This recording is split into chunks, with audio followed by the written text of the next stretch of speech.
मैं तीनों नेताजी से ये पूछना चाह रहा हूँ कि समाज सेवा कर रहे हैं या अपनी सेवा कर रहे हैं।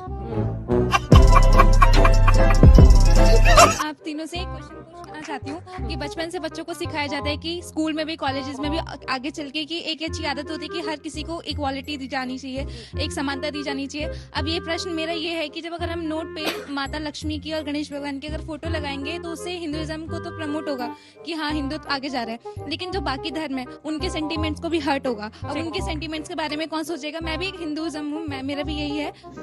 क्या सोच है रे तेरी, मानना पड़ेगा।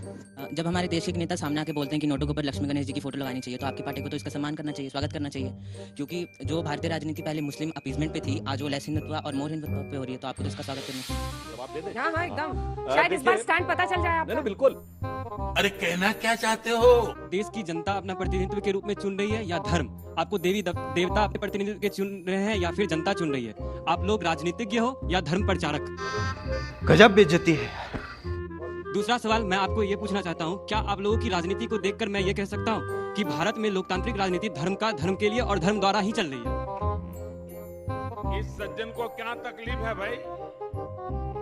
बीजेपी प्रवक्ता से है कि आपने बोला कि आप मौलवी जो अजान वगैरह करते हैं, अगर उनकी सैलरी कम कर दी जाए या हटा दी जाए तो आप उसका फोटो लक्ष्मी और गणेश का डाल देंगे, क्या उससे उनके पास करेंसी नहीं जाएगी? वो यूज करना बंद कर देंगे? मैंने ये अरे बाप रे, ये तो धोती खोल रहा है। सवाल ये है कि ये करेंसी पे जो फोटो लगाने की बात है, ये तो बात हो गई एक धर्म के हिंदुत्व की। एज अ ब्राह्मण, एज अ हिंदू, मुझे बहुत अच्छी बात है कि आप ये कर रहे हैं, आप हिंदुत्व को आगे लेके आ रहे हैं, बट क्या हमारे पास और भी मुद्दे नहीं है? Like good question, you are a good question. Sudhanshu sir, आपसे एक साइंटिफिक आंसर एक्सपेक्ट करता हूँ। पीएचडी होल्डर जब कोई बात कहता है तो वो थोड़ी सी सवाल पूछिए सर। होती है। तो डॉक्टर जय मदान ने कहा था कि अगर आप वॉलेट में लक्ष्मी गणेश की फोटो रखते हैं तो इससे प्रोस्पेरिटी आती है। I just want to know a single thing कि अगर ऐसा हो जाता है, ये प्रपोजल एक्सेप्ट हो जाता है, तो ये इस एंगल से भी तो सही हो सकता है, एक्सेप्ट इलेक्शन। शाबाश बेटा, बहुत बढ़िया मुन्ना। बात बात पे जो सरदार पटेल की याद दिलाते हैं, जरा सा आपको याद रखना चाहिए, जो आरएसएस की जिस जहरीली विचार को आप जहर की पुड़िया की तरफ घोल करके बीजेपी का प्रवक्ता बनकर हमारे सामने बैठे हैं, उस आरएसएस को दो बार बैन कर चुके हैं सरदार पटेल। अरे बाप रे, ये तो धोती खोल रहा है। कि भारतीय जनता पार्टी के लोग आगे देख के गाड़ी नहीं चलाते, ये रियर व्यू मिरर देख करके गाड़ी चलाते हैं। वो हमेशा पास्ट की बात करते हैं, फ्यूचर की बात नहीं करते। ये बड़ी अच्छी बात कही आप।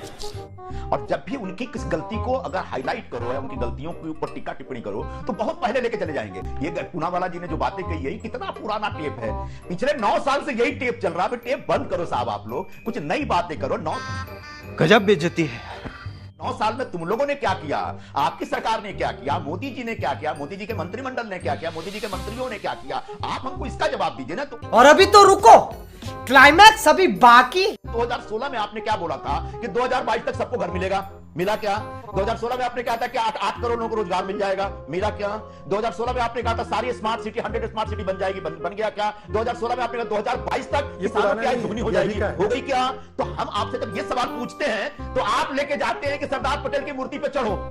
तुम चुल्लू भर पानी में जाके डूब के मर जाओ। बात बात पे जो सरदार पटेल की याद दिलाते हैं, जरा सा आपको याद रखना चाहिए, जो आरएसएस की जिस जहरीली विचार को आप जहर की पुड़िया की तरफ घोल करके बीजेपी का प्रवक्ता बनकर हमारे सामने बैठे हैं, उस आरएसएस को दो बार बैन कर चुके हैं सरदार पटेल। शाबाश बेटा, बहुत बढ़िया मुन्ना। उस बारे में भारतीय जनता पार्टी आज के दिन में क्या कह रही है? लेकिन हम कभी ये सब बातें याद नहीं करने लाते, क्योंकि चलो पुरानी बातें छोड़ो, कल की बातें हैं। आज के दौर की बात करो। आज जो लोगों में आज जो बेरोजगारी बढ़ी है, 22 करोड़ लोग बेरोजगार है, एक मंत्री कहता है लोकसभा में खड़ा होकर, और सिर्फ 7 लाख लोगों को रोजगार दिया आपने। Good question, you are a good question. लोग गरीबी रेखा से नीचे चले गए। 28 करोड़ लोग इस देश में गरीबी रेखा से नीचे चले गए पिछले 3 वर्षों में मोदी जी के राज में। इस पर कभी कुछ नहीं बोलते आप। लोगों को रोजगार नहीं मिल रहा। देखिए, आप समय दीजिए मुझे, क्योंकि उन्होंने से लेकर दही तक उसके ऊपर जीएसटी लगा के बैठे हैं।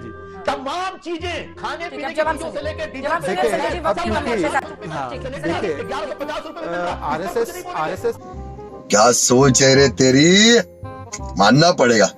लगा हुआ जो लिखता हर बात पे मिलूंगा मैं, मरा हुआ नशेड़ियों के साथ में उस रात में मौजूद था, जो तेरा है वजूद, बेटे नाचते हैं तेरे जैसे लड़के मेरी।